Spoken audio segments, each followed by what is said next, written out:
এবং তৃতীয় পিউ নস্কর। প্রশিক্ষক আসুন, এদের পুরস্কারটা নিয়ে যান। পুরস্কার এবং সার্টিফিকেট। এদিকে আসুন, সামনে সামনে এদিকে টাকা দেখে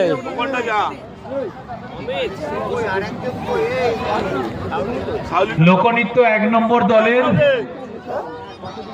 প্রাদেশিক লোকনৃত্য গোয়ানিজ লোকনৃত্য, প্রশিক্ষিকা অপর্ণা মিস্ত্রি এবং চিনু পাল অফিসার।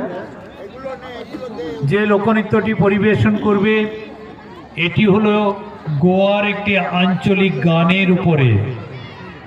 সেখানকার যে কোনো আনন্দ উৎসব ও জীবিকা, এই সমস্ত আনন্দের উৎসবের সময় তারা নিজেদের মনের আবেগকে নাচের মধ্য দিয়ে উপভোগ করে থাকে। তাদের যে কোনো জীবিকা, যে কোনো উৎসব